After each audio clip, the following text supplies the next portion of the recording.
On this episode of This Week in Linux, we talk about some pretty big news regarding Linus's temporary leave from maintainership of the Linux kernel. Then we'll take a look at the new releases for Nextcloud, Wine, Git, Timeshift, Parrot Linux, and Elive Linux. I think it's Elive.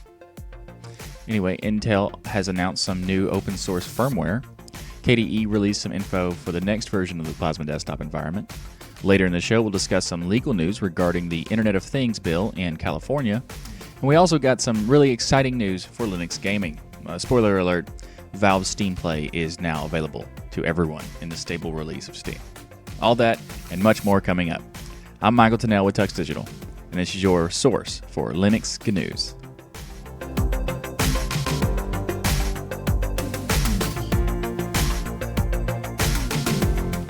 Before we get started, I just want to take a minute to mention the TuxDigital Patreon.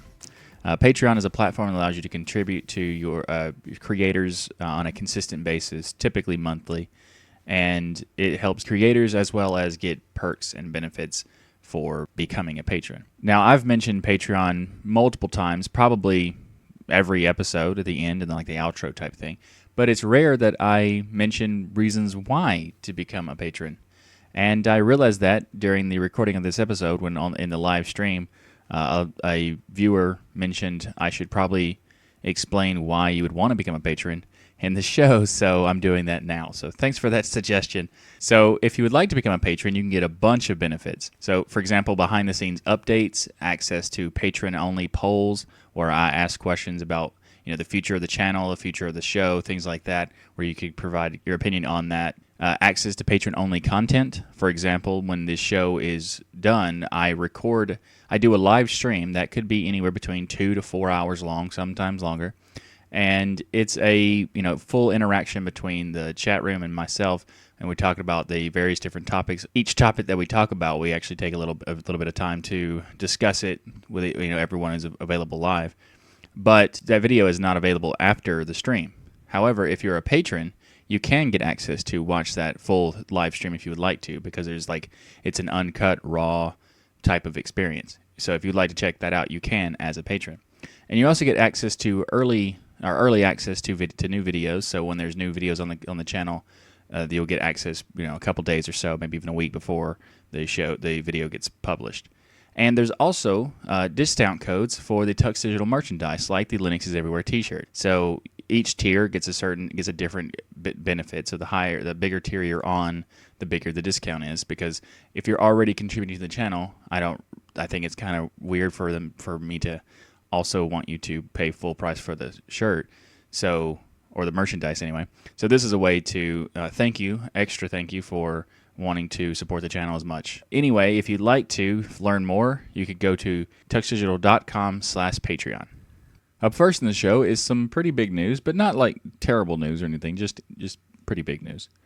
Linus has announced that the 4.19 release candidate 4 has been released for the Linux kernel. And also, definitely more interesting and pretty shocking actually in a way, is that Linus has announced that he will be taking a temporary leave from maintainership. Now, he's not leaving the maintainership of the kernel, he's just taking a break essentially.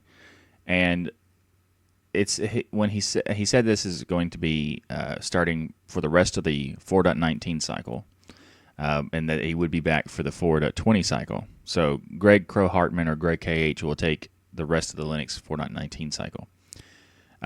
Some of the interesting things is he gave multiple reasons of why he's doing it, but there was one reason that I thought was interesting that it's not really like the core reason or anything. It's just it's just an interesting thing.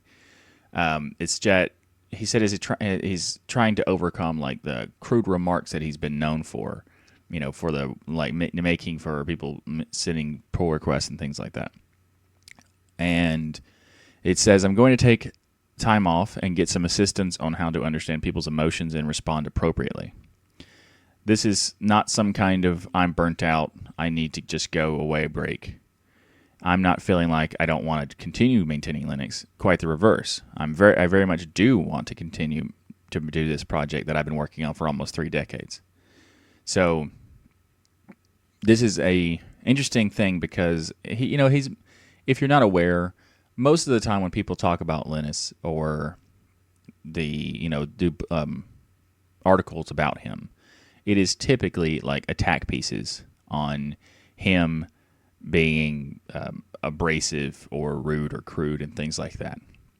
And there's been a lot of, and I don't know how many, but there's been a significant amount of articles and stuff like that where they would argue that he shouldn't, because of the way he acts and responds to people, that he shouldn't be the guy at the top of the project, because it should be more a professional person or whatever. And this happens a lot. Like the vast majority of the time when you see an article about him, it's usually a hit piece. It's sometimes they sometimes get it where they're not trying to attack that part of him, but most of the time, like at least lately anyway, it has been roughly just topics about him being abrasive. So it's interesting that he's decided that he wants to take a break and address some of those complaints.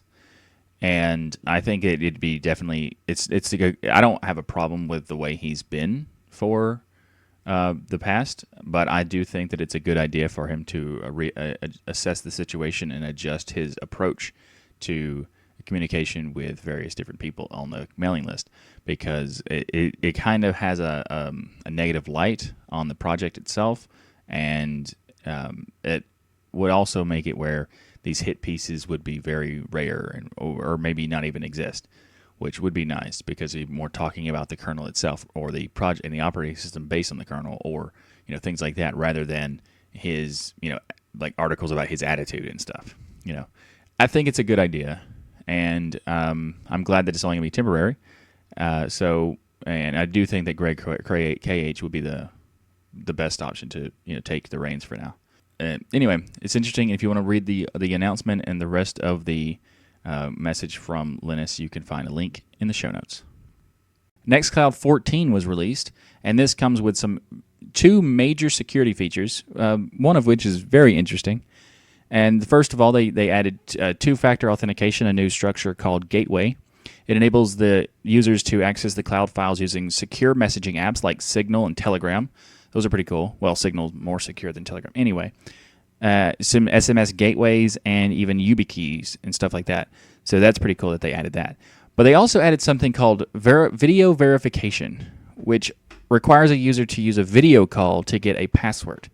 This eliminates the risk that a person like a hacker or whatever with access to the user's email or mobile device specifically could snoop into the cloud-based system because it'd be checking like basically a Face ID type thing.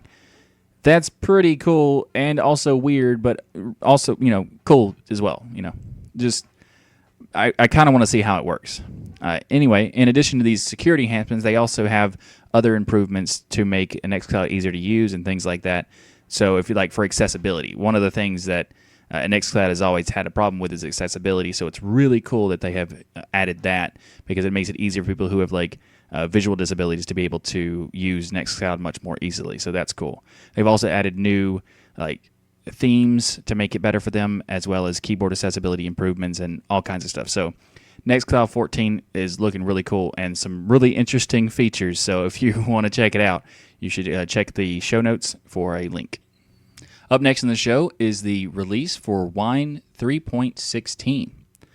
And actually, the stable release of Wine is 3.0.3, when 3.16 is the development release. But there's some really cool stuff in the development release, so if you were wanting to test things, you could use that. But just keep in mind, it is development release. They do a lot more development releases than stable releases, as you can tell. So anyway, the dev version includes an initial implementation of the OPC, or Open Packaging Conventions, and it adds better support for CSS properties within MS HTML and 43 other bug fixes.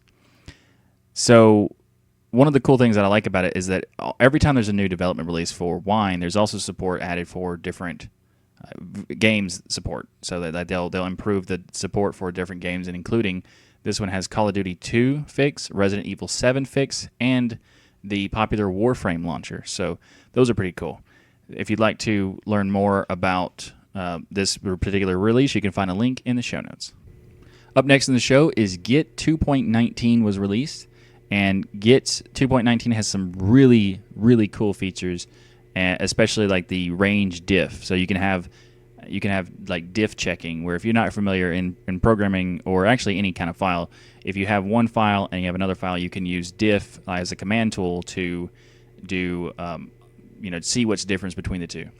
And with Git, you can kind of do that already, but not really. And this gives you a lot more control about the ability to like see the differences between, like, so Git will keep track of differences, but this allows you to easily, through the command tools, much more easily, like, to see what's different and things like that.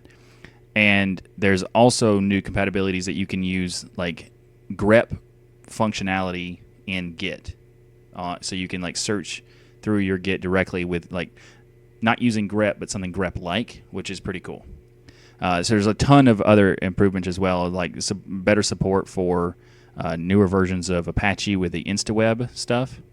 And there's also a new rewritten submodule for C implementation, and a lot of other things for like Python compatibility and all kinds of stuff. So if you haven't checked out the Git and you are using anything really at all, anything else for your programming and stuff like that, especially if you're using SVN, anyway, you should definitely check out Git, and you find a link to that in the show notes.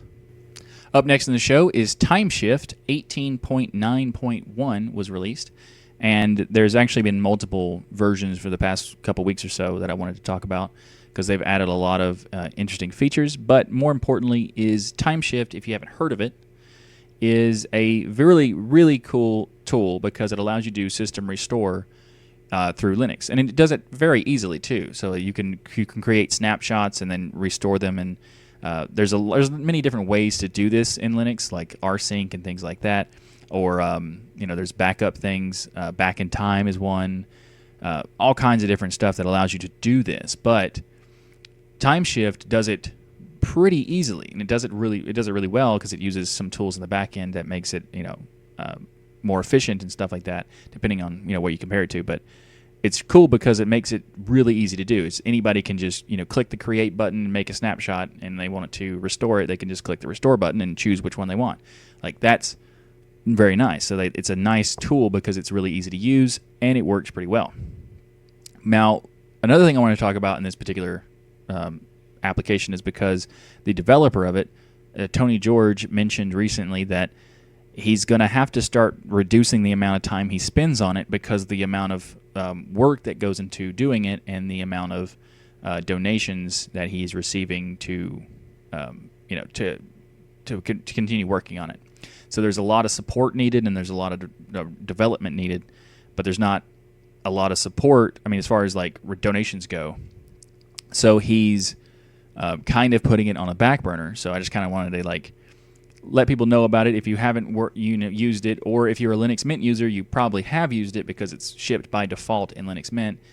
So it's a very useful tool and a very important tool. And I hope that people would be interested in helping them out and contribute to Timeshift, so they will continue to develop it as as much as possible, rather than putting it in reducing the amount of time working on it. So if you'd like to check it out, there's a link in the show notes. And also just to specify, he did say that he has no issues of having a large user base. There's lots of people that use it, but for some reason there's only 0.1% of the user base that actually donates to the project. So this is more of just to let you know that if you are interested in something like Timeshift, or if you already use it, then contributions to the project would be go really well, because especially when they be able to continue to work on the software more consistently and more effectively. So there's that. They can spend more time on it, I guess. Anyway, if you want to find out more about Timeshift, or you're interested in supporting them on Patreon, things like that, you'll find a link to the project as well as their GitHub and their Patreon in the show notes. Up next in the show, Intel has announced some interesting news at the European Open Source Firmware Conference. That's a lot to say. But it's really cool. The announcement is for an open source project called Slim Bootloader. It's an EFI implementation of a bootloader based on Coreboot and available under the BSD license. So Slim Bootloader is a secure, lightweight, highly optimized bootloader that supports multiple operating systems. This is their description. It also includes functionality like firmware updates with UEFI. That's pretty cool. Firmware updates is, nice, very nice. Currently only works on the Apollo Lake platforms, though. There's no news yet on whether it will be made for other generations of Intel hardware, so it might just be like current or the next hardware and in future hardware and stuff like that. But we'll see if they announce anything else. If they do, I'll let you know.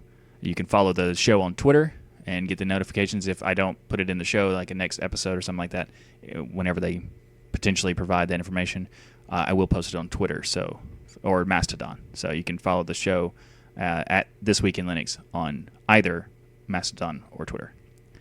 Anyway, so we'll have to wait to see what happens next with the project. But it's really cool that Intel is open source. This kind of thing. They're putting this project out because this is a really cool idea. Because the bootloaders are kind of a problem, and not really, but it's really cool to see that there's more options in the open source part of it. Anyway, if you'd like to find out more about this and the other open source stuff that Intel makes, you can find a link in the show notes. Up next, Plasma 5.14 has some beta news.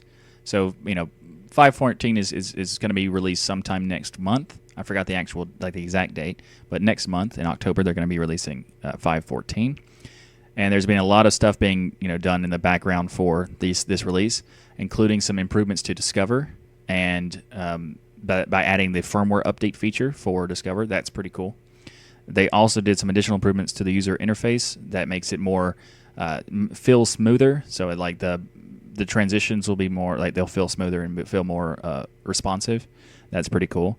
And they rewrote a lot of effects for the window manager KWin, and they made the effects feels more smooth and just look better overall. So that's pretty cool. Having a nice polish to the DE is really nice. I always, anytime you make something feel more, responsive and look better, always a good option.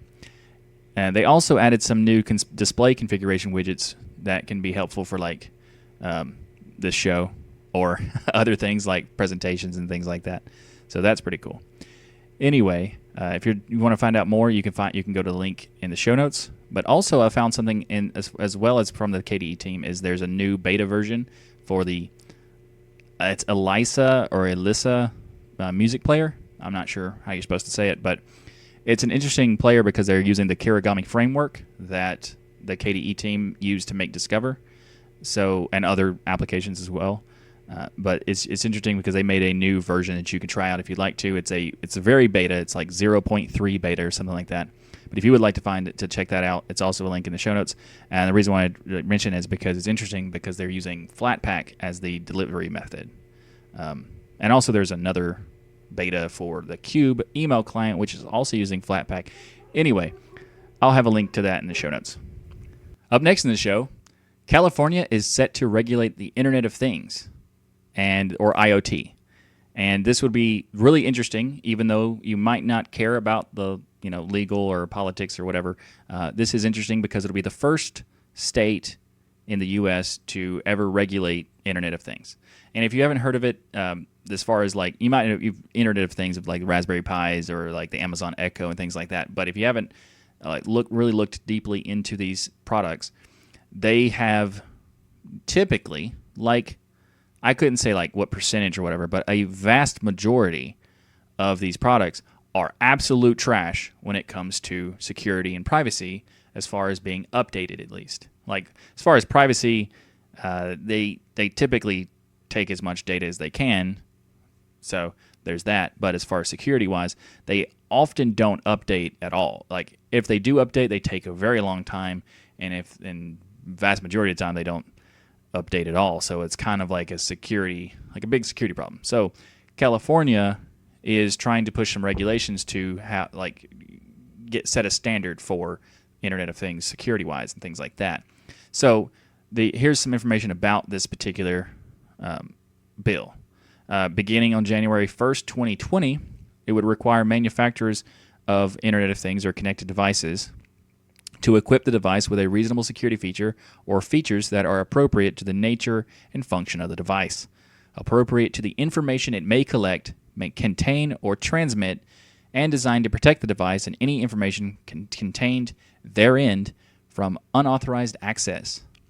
So basically, it allows them to have, it requires them to have a feature that has security aspects to make sure that there's people can't get access to it, which would require them to have to update it as well, but they don't really specify that really. And they don't really specify exactly what this would mean, because a security feature that's appropriate to the function of the device could be, that could be all kinds of stuff. So who knows what would actually come of this. And specifically, a lot of people have said that this is not going deep enough, and they would like it to go farther in as far as like what's required. But I guess it's a good stepping stone for like the first time it's ever been done. So, I mean, I would like them to do it more as well, because a lot of these products are being purchased by people who don't know how to update the system and stuff like that, and they never get updated, and they're just basically just a security nightmare in a way.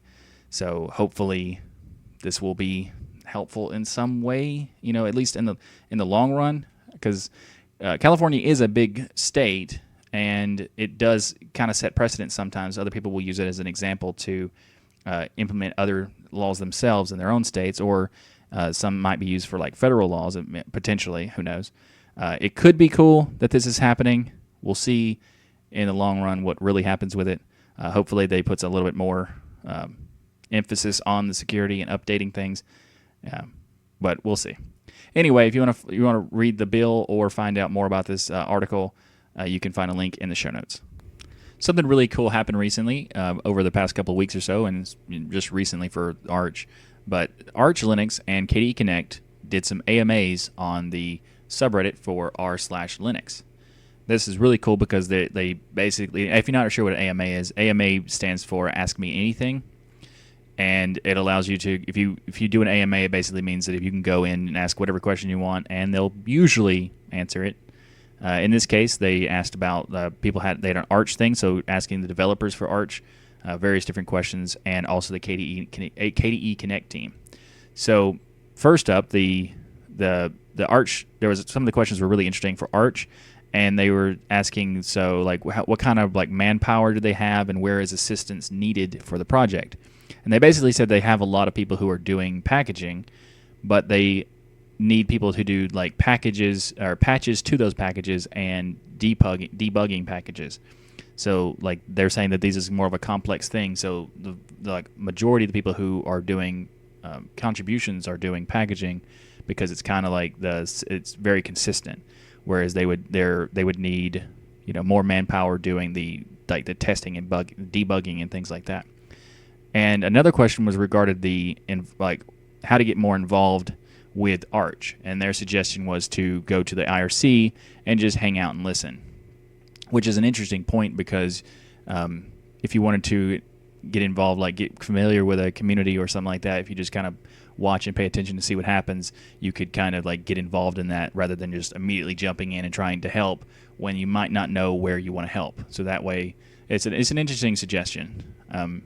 But fair warning, the IRC for Arch is not the most friendly to average users, or not average users, but like beginner users. So keep that in mind. It's not horrible or anything, but it's not the most friendly. So anyway, keep that in mind. Also, KDE Connect had an AMA 2 weeks ago, and it was just too good to not talk about it. So the KDE Connect, one of the questions that someone said was really interesting, because it conveys it's more of a question that also is answered in a different way than you might expect. And they said that the fact that the name is KDE Connect makes it seem to be exclusive to KDE. But in recent months, I've read that several non-KDE distros are planning to integrate Connect to their platforms. So they were saying that the name is kind of confusing. Do you have any intention to change the name of KDE Connect when it gets more popular, for example, like on GNOME? And the response was, there's no technical reasons why it wouldn't work outside of Plasma. We got some negative reputation in this regard because some distros package it badly. And they specifically pointed out Debian as one of those distros, which is pretty interesting. But anyway, the thing that they didn't mention in this is that the reason why KDE Connect is named KDE Connect is more of a unfortunate misunderstanding rather than a bad naming thing. So KDE Connect means the KDE community or KDE project made this particular project. It doesn't mean it works for exclusively on KDE stuff or KDE Plasma. If you don't know, KDE is not the name of the desktop environment made by KDE. KDE is the name of the community or the project that makes the desktop environment Plasma.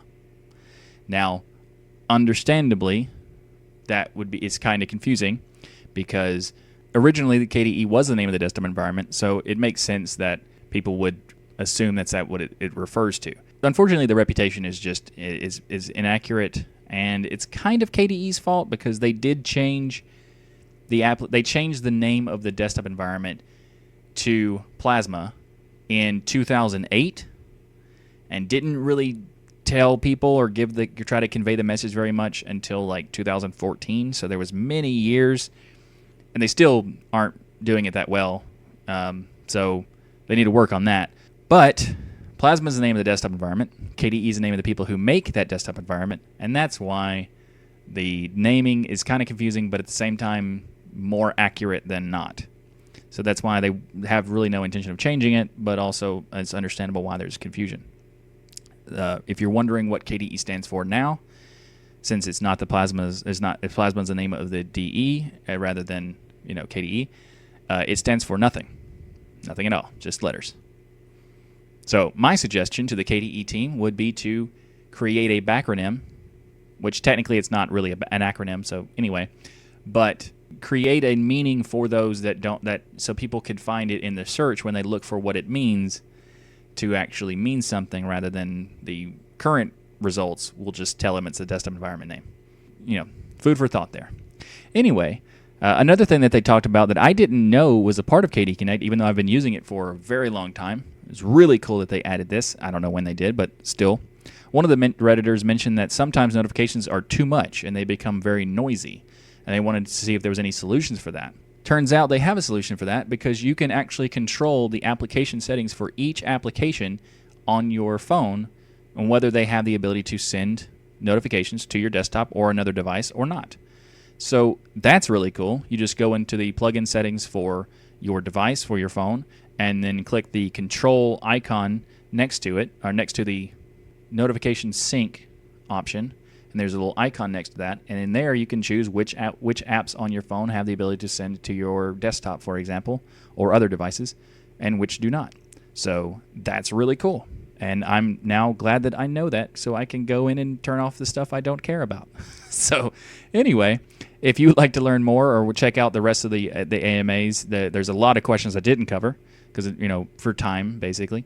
You can go and check out the all the questions and the answers and everything in the link in the show notes. Up next in the show is Parrot Linux 4.2.2. And Parrot Linux is a security-oriented distribution that it's kind of like Kali Linux, where it's like pen testing and things like that. So you can do penetration testing, computer forensics, reverse engineering, stuff like that is what this distribution is built for, because it has these utilities that come with it for that thing. And it uses Mate desktop environment with Debian as the base. So this is cool because they have a lot of new features, and they've added some updated things for firmware packages and stuff like that. They've updated to kernel 4.18. And I also want to talk about Parrot because they have an interesting approach with the way they handle the usage of the system. A lot of people, unfortunately, have used these penetration testing systems as their regular desktop distro, and that's not what they're intended for. In fact, that's actually a bad idea because by default, these penetration systems all have root as the user by default, so you always have elevated privileges in order to make some of these utilities work, and that's not a good idea if you wanted to for just regular daily usage. So, for example, these are kind of designed to break systems, not be the most secure. So some people kind of think of them in because they can break other systems that they have more security in themselves, but that's not really the case at all. They're not intended to worry about their own stuff. They're worried about getting into other networks and other computers and things like that. So if you are using any of these penetration testing systems for your desktop, your regular daily driver, don't do that. Instead, use something else. But what's really cool about Parrot is that they offer two different versions. They have the penetration testing system version of Parrot. They also have the home version of Parrot, which is a daily driver type distro. So it's really cool because if you do want to have Parrot as your main system or your daily driver, they do offer a version that is for that purpose. So that is pretty cool. So if you are interested in trying out some pen testing stuff, but you don't really, you don't want to use it as the main system, but you do want to use it from the same people, well then Parrot Home is a good option. They also have an ARM version, which is pretty cool. So anyway, if you'd like to learn more about this, you can check out the link in the show notes for Parrot 4.2.2. Up next in the show is Elive 3.0 was released this week. And this is the first major version of Elive since about 8 years, really. Like, they've been working for the entire time, but it's been about 8 years since the big major release of 2.0 or 2.x, etc. So if you haven't heard of Elive, Elive is a distribution built for old hardware. So it supports exclusively 32-bit right now. They might in the future add 64, but their focus is mainly 32-bit for old hardware. And they use Enlightenment as the DE. The interesting thing about that is they also use Compiz as the compositor, which is the first time I've ever heard of Enlightenment using Compiz. So that's interesting. They also have a custom installer that has like unique features, so they don't use Calamari or anything like that. It's based on Debian, and they even have some custom persistence features for their live USB implementation. So that's pretty interesting. Now, they do a lot of interesting things, and if you are using really old hardware and you would like to, breathe life back into them, Elive is a good potential option for that you should check out. But I just want to let you know that they are using a pretty old kernel because it's based on an older version of Debian. So just keep that in mind. But there is one thing else I want to talk about in the sense of, like, when you market something, you should typically use phrases that are accurate to your statement and also not exaggerating, because it kind of seems weird. So if you are a part of the Elive project and you're watching this show, please keep these in mind and rephrase these because they're weird. So some of the stuff that they mention on their release notes and also on their website kind of are odd because they make out some pretty outlandish claims. So something in the release notes, they said, Elive 3.0 is the most useful system ever made, perfect for daily use, rock solid, beautiful, and full of hidden features. You should list out what those features are, not make them hidden. But anyway, every simplified aspect to make it usable for any user level. Okay, those are cool, except for the part where you said it's the most useful system ever made. That's an extreme statement, and you shouldn't say stuff like that because if they have 64-bit, it's not very useful for them. Just, Anyway, it also says on their front page that they're virus protected, and that's pretty true. I mean, Linux is very rare that you can get a virus on it. But then they say something that's also kind of extreme, and it says it is impossible to get a virus, or it says it is impossible that a virus can exist here, due to how the security works internally. It's not impossible for a Linux system to get a virus. It is very, very rare and very improbable, but not impossible. So you shouldn't say that term. Anyway, so in terms of like distributions, marketing, things like that, you should absolutely try to sell it as best as you can for it to let people know like why they should use it. But there's a limit where it gets too far. So these are a couple examples of I would have to disagree with these claims, and you should probably, well, not should, I guess. I would suggest that you kind of like rethink the way you say, like how you describe it. Anyway, if you are using a 32 machine, this could be a very good option for you. So you can try to link in the show notes for Elive 3.0. And let me know what you think. If you do try it out for your 32 machine, let me know in the comments below. Next up in the show is an interesting article from a Forbes contributor, Jason Evangelo. He has been testing out Linux for quite a while, like a few weeks or so, not a long time, but a reasonable amount of time. And he's been writing about his experiences on Forbes, which is really cool because it's a big publication talking about actually going through the process of trying out Linux like legitimately and not just making these articles about how it's well, I don't want to pick out any particular articles that other publications are talking about because I don't want to give them credit for doing them, but it's usually like bash pieces where they're trying to attack, the Linux philosophy or open source or something like that. Anyway, it's really cool to see that, Forbes and specifically Jason is making these posts, and his latest post is about his first impressions of Elementary. And he says he readily admits that he's only been using Linux for about 9 weeks, so it's not really a professional review or anything like that. It's just his impressions as a brand new user to see like how he thinks about the distro. And it's really cool because it's a nice it's nice to see this kind of thing because it's rare that you get a big publication doing something so in depth and actually putting in like that much effort to reviewing, or not reviewing, but like talking about Linux. So it's really cool. Anyway, so the first, obviously the first thing you're going to talk about is the design of Elementary because that's one of the most talked about things. But he says it's crisp, it's highly readable and intuitive, and that's probably because most of they view design that they think that most of the design cues are inspired by Apple, which I'd probably agree because it's very Apple-ish. And he does mention that you really shouldn't need to tweak or customize Elementary because it's so beautiful out of the box. That's actually kind of a limitation that Elementary doesn't really offer much customizations, like on purpose. He doesn't even really talk about that, but it's just something to note.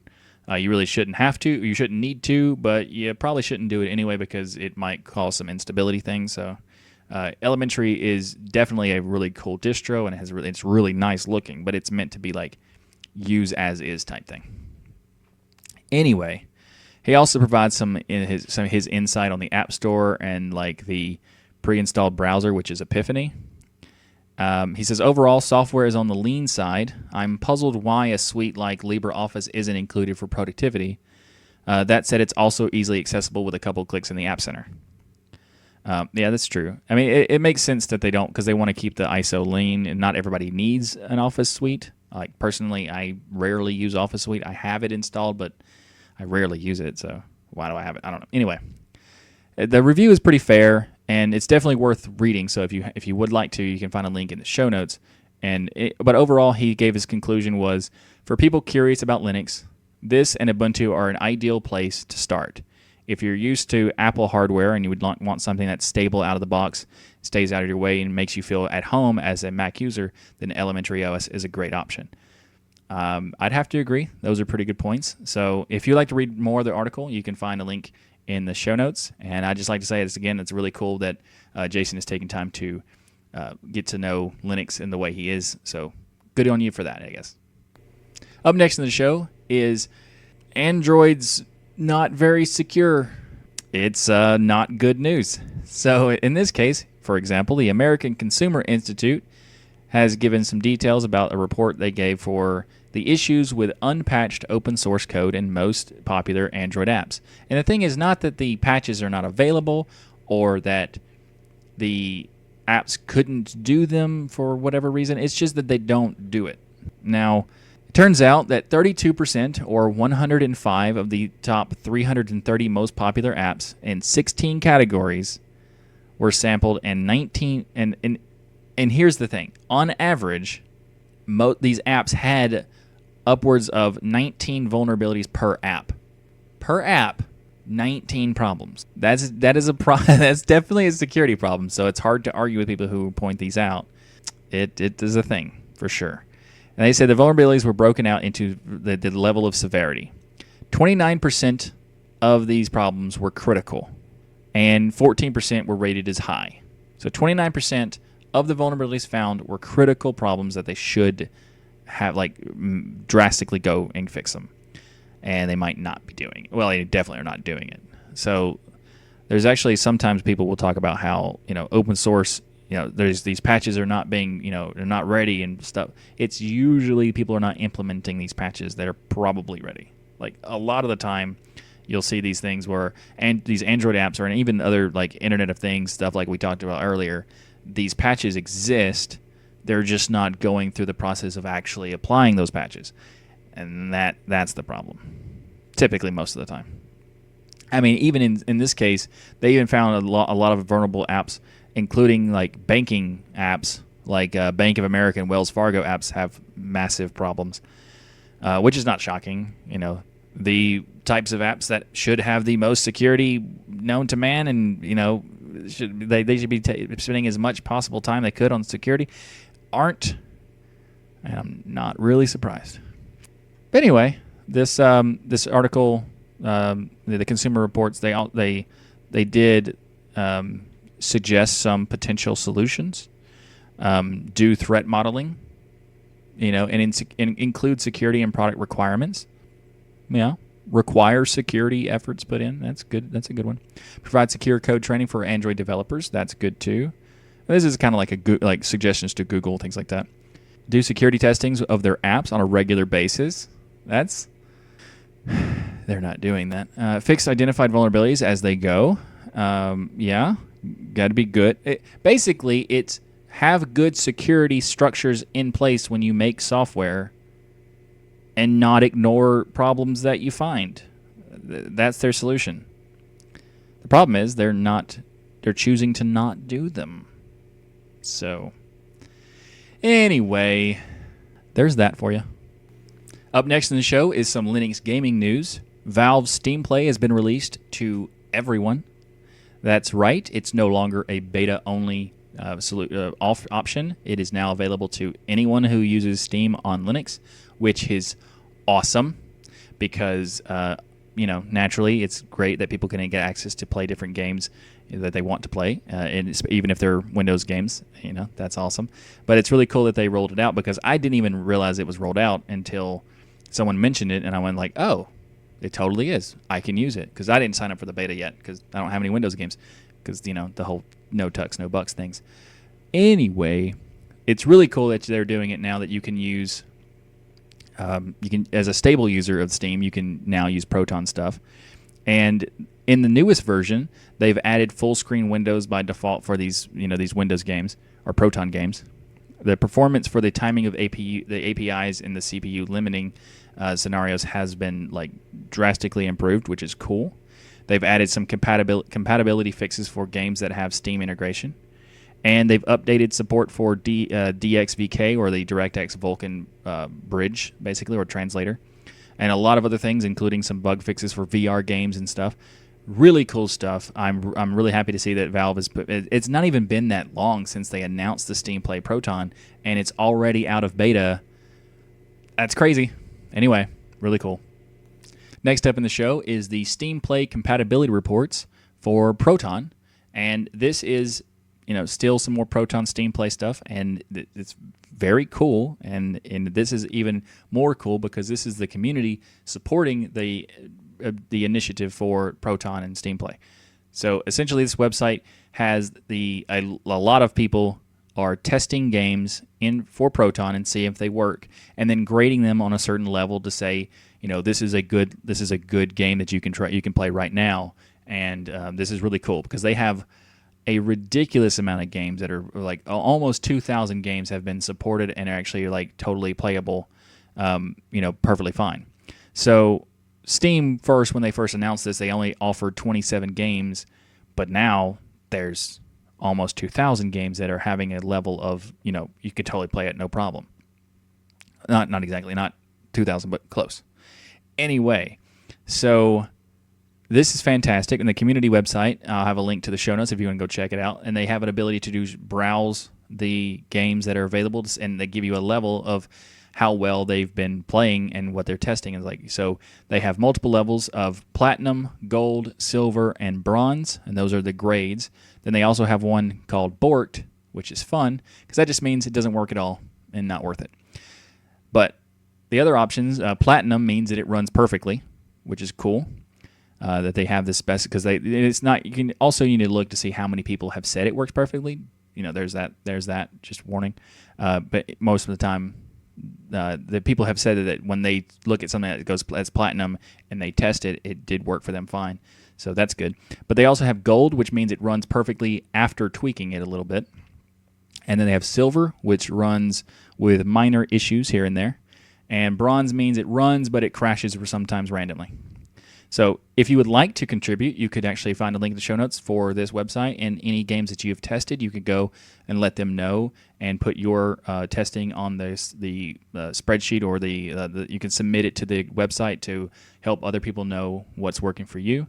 And this is really cool because anybody who has any Windows-based games that would like to try it on Proton can just try it out with the stable now. So it's good to go there. Anyway, it's pretty cool. If you want to check it out, there's a link in the show notes to the Steam Play compatibility reports from the community. And finally this week, GamingOnLinux.com did some really interesting interviews with a lot of people that are working on, for example, game porting with Steam Play, and DXVK developer, and also a developer from itch.io or itch.io. I'm not sure if it's itch.io or itch.io. I don't know. I want it to be itch.io because it's fun.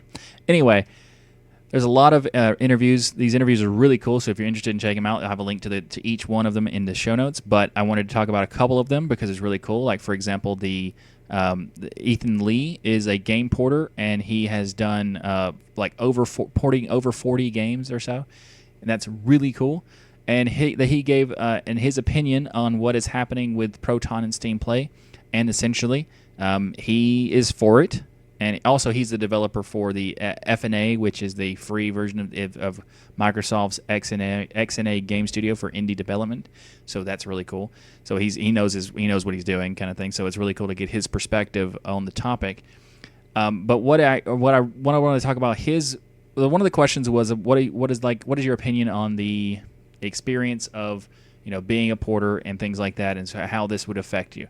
And his response is that essentially he is for it because one of the things that he had to experience when he was trying to convince companies and developers and distributors to make a Linux version is that they just laughed at him because there's not enough. They considered not enough people to care, and why bother?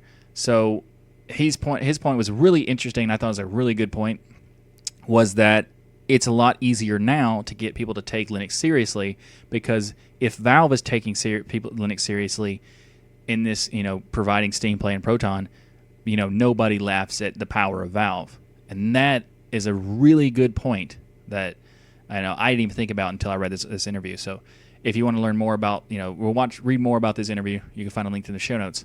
Another thing is that the developer of DXVK has said that a lot of stuff about Proton is actually guided the way that DXVK is being developed. So DXVK is a part of Proton. So it's interesting because he's also been contracted by Valve to work on DXVK.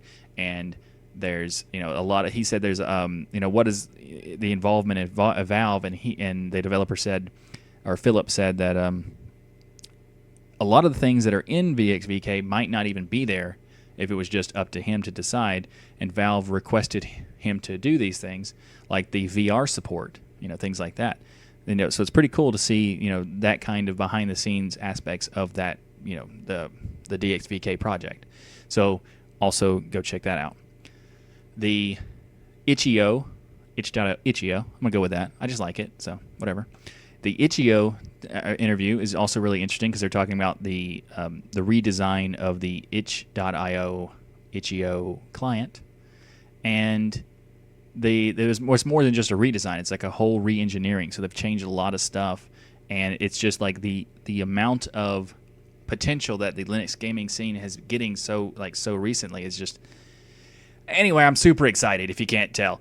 So if you want to read the rest of the interviews, you can go to the show notes or Gaming on Linux to find them yourself, or you can just go to the show notes and get the link directly to each interview. So anyway, great job to Liam for doing these interviews. It's really interesting. So.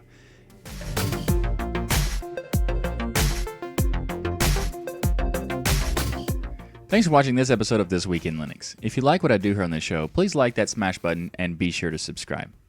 If you'd like to support the channel, We have multiple ways you can contribute via PayPal, Patreon, or even affiliate links by going to tuxdigital.com/contribute.